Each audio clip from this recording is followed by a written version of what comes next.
panahiyo sa diha kang Misaya. Mga igsoon, nagaghangyo ako kaninyo pinaagi sa ngalan sa atong Ginoong Yeshua Misaya, nga kamong tanan maghiusa sa inyong sinultihan, ug nga walay pagkabahin-bahin sa taliwala ninyo, kundi magkaduyog kamo sa usa ka hunahuna ug sa usa ka paghukom. Human sa pagpanggumusta ni Pablo sa mga taga-Korinto ug sa iyang pagdayeg kanila tungod sa ilang espirituhanong pagtubo, iyang gisugdan ang pagtubag sa unang dakong problema nga kaapekto sa iglesia, ang kakulang sa panaghiusa.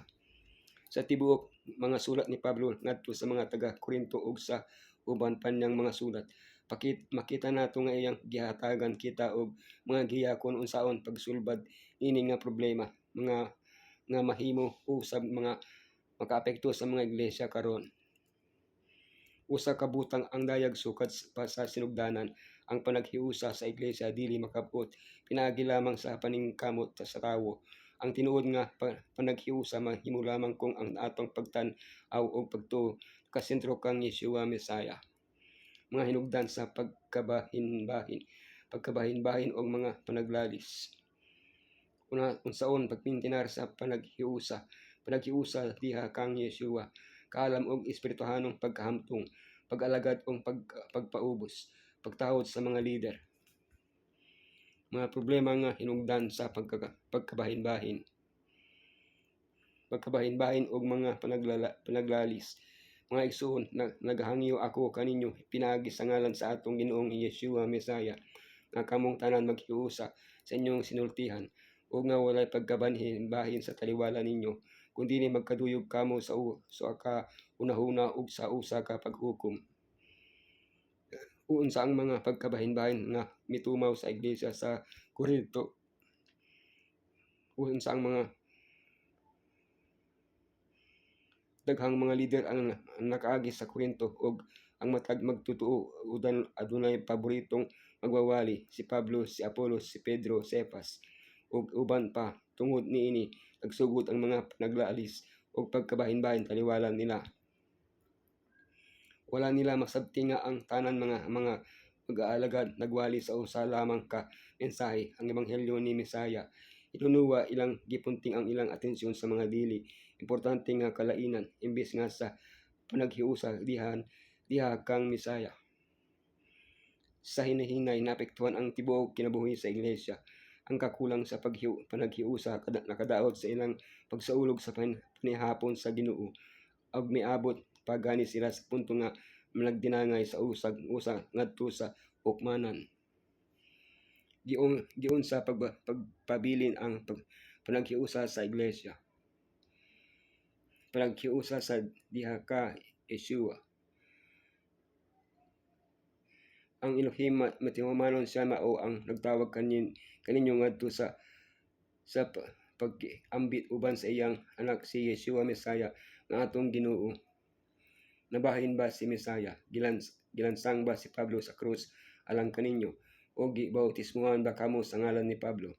Pinaagi nilining mga pangutana, gusto ni Pablo nga mapamalandong ang mga magtutuo sa ilang kahimtang. Ang tinuod nga panaghiusa mahimo lamang kung si Yeshua ang atong Ginoo ug sentro sa atong kinabuhi. Dili kini makabot pinaagi sa pagsunod sa opinyon o ideya sa usa ka tawo, ni pinaagi sa pagporma og mga grupo o paksyon. Apan ang panaghiusa diha kang Yeshua dili nagpasabot nga kinahanglan managsama kitang tanan sa hunahuna o pamaagi sa tanang butang. Ang nagkalain lang laing mga opinyon ug espirituhanong mga gasa sa matag magtutuo, kung kini nakasentro kang Mesaya, dili hinungdan sa pagkabahin-bahin kundi mahimong tinubdan sa panaghiusa. Ang panaghiusa sa iglesia makabot lamang pinaagi sa pagpakamatay sa kaugalingon o pagkinabuhi alang kang Yeshua. Kaalam og espirituhanong pagkahamtong, mga igsoon, dili ko makasulti kaninyo ingo nga mga espirituhanon, kundi ingon nga mga tawong unod nun, ingon mga bata pa diha kang Mesaya. Gitawag ni Pablo ang mga dili pa hamtong nga mga Kristohanon nga mga bata pa diha kang Mesaya ug mga unod nun. ang ingon ni ini nga mga magtotoo mas nagpunting sa mga tawo kaysa kang Yeshua. Kung hatagan og sobra nga pagtagad ang pila ka mga leader og napasagdan ang uban, utong ang mga pundok o paksyon mga nga maoy ilugdan sa pagkabahin-bahin sa iglesia. Kini usa ka timaihan sa espirituhanong pagkadili hamtong. Busa gidapit kita ni Pablo nga motubo og mahimong espirituhanong hamtong diha kang Mesaya. Dili pa hamtong sama sila sa mga bata. Espirituhanong hamtong sama sila sa mga hamtong. Nagkinahanglan pa sila og dili pa hamtong nagkinahanglan pa sila og gatas. Espirituhanong hamtong makadawat na sila og liong mga espirituhanong pagkaon. Dili pa hamtong ulod nun karnal ang ilang panghunahuna. Espirituhanong hamtong espirituhanon ang ilang panghunahuna. Dali silang madala sa dili pa hamtong dali silang madala sa opinyon sa ubang tawo. Espirituhanong hamtong aduna sila espirituhanong pagsabot og pag-ila, pag-alagad og pagpaubos. Busa isipon unta kami sa mga tawo nga mga alagad ni Mesaya ug mga tinugyanan sa mga tinago sa Elohim. Sa mausab sa karon sa unang siglo ang mga tawo nabahin tungod sa ilang political, philosophical, relihiyoso o uban pang mga pagtuo. Unsaon nato pagpugong ang kining paagi sa paghunahuna makasulod sa iglesia o mahimong hinugdan sa pagkabahin-bahin. Dako kaayo ang papel sa kinaiya sa usa ka leader. Ang mga leader sa iglesia kinahanglan nga klaro ang ilang tahas isip mga tinugyanan sa Elohim. Dili sila ang tag-iya sa iglesia, sila lamang ang nagdumala ni ini alang kang Mesaya. Si Yeshua mao ang tinuod nga ulo sa iglesia. Ang tanang uban nga mga leader nag-alagad lamang isip nga alagad ni Mesaya. Ang alagad nga gitugyanan sa pagdumala kinahanglan magsunod sa panig-inang ingnan sa iyang Ginoo kanunay nga andam sa mapainubsanon nga pag-alagad o paghalad sa iyang kaugalingon alang sa kaayuhan sa uban. Hunahuna unsa ka halig-on ang panaghiusa sa iglesia kun ang matag usa dili lamang ang mga leader kundi ang tanang mga miyembro magkinabuhi og mag-alagad sa ingon niini nga paagi. Pagtawod sa mga leader karon gikinahanglan sa mga tinugyanan nga sila hikaplagang matinumanon. Ang paglugtad sa mga paksyon o panagbingkil sa nga malambinggi sa mga leader dili nagpasabot nga kinahanglan silang isalikway sa kasukwahi. Gisuportahan og gipanilapdan ni Pablo ang ministeryo ni Apolos ug ang iyang buluhaton sa Korinto. Kung ang mga leader mag-alagad mga matinumanon angay silang tahuron apan bisan pa kung dili nila madawat ang maong pagtahod magpadayon gihapon sila nga matinumanon tungod kay nasayod sila nga ang Dios dili ang tawo mao ang maghukom sa kanila.